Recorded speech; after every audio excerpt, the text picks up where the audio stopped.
Well, guys, I have the Traxxas EZ Start Wand, most commonly known to not really work that well, even though both lights will light up saying that it will. Basically, it just doesn't glow the glow plug, even though it does detect that the glow plug is good. It just doesn't send the 1.5 volts or any current to the glow plug. So upon my inspection here, flipped it over, removed the back panel, which is just clipped in. You can just pry that off very simplistically, a flathead screwdriver. Anyway, so then I noticed right off the bat is some open cold solder joints. This one right here, wide open. The component, the lead is not even showing there. And then this one right here, wide open cold solder joint. So what we're going to do is I could obviously repair this one joint without dismantling it, but I have no idea what happened, where that lead is, if it's just completely pulled through on the other side or burned up. So what we're going to do is before we can pull out that PCB, we have to desolder the push button switch, which are these two tabs right here. So we're going to get through that. I'm currently just using a regular iron and probably just going to attempt it with some wick. I don't have my desoldering set up right here, so we'll just get this set up here real quick so I can do my best video here. So we'll see what happens. Anyway, so just heat these terminals up. I'm going to see what happens with this bulb. Other than that, really could use a chisel tip for this type of work, but I think we'll make it work with this. And if not, we'll just we'll clean it up with some wick here. All right. Well, my video stopped as soon as I desoldered this. But anyways, got the switch desoldered, and you can't see it now because I already made the repair.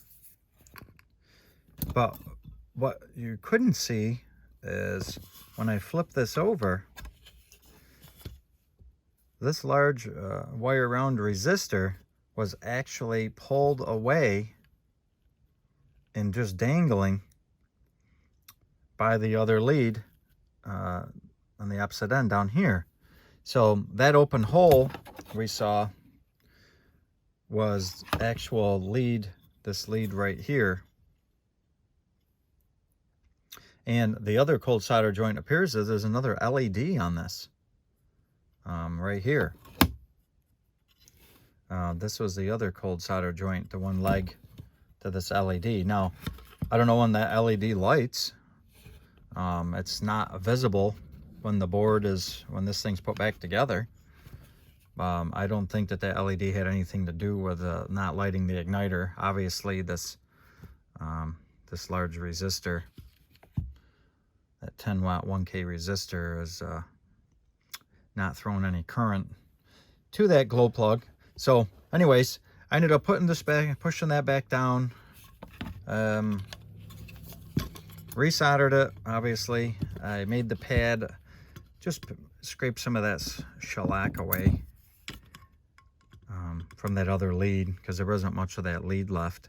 So scraped that away, added some more solder there, fixed those other joints. There's really not many other cold solder joints, it appears, on this board. So let's just gonna push her back together. Now, I already had this back together and didn't realize it did not record. So I ended up desoldering this switch again, just so you can actually see what was on the back side. So we'll get that soldered back down. Get that soldered back down and then test it back up. Actually, I might, since I had to remove it again, might just scrape away some of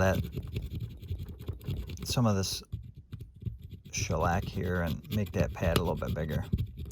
Like I said,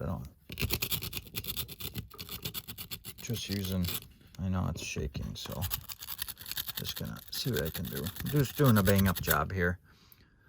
This isn't anything too spectacular. Nothing really to it.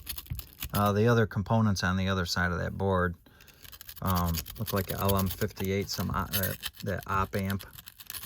I'm not sure. There's a heat sink. I don't know if that was a MOSFET or an SCR. Something must be to handle that current to the glow plug. Or, I'm sorry, probably to the starter, to that starter motor. Or it could just been a big old, just could have been a transistor for all I know. I didn't pull the heatsink off it, so we'll just pull some of that shellac and just increase some of that solder pad area.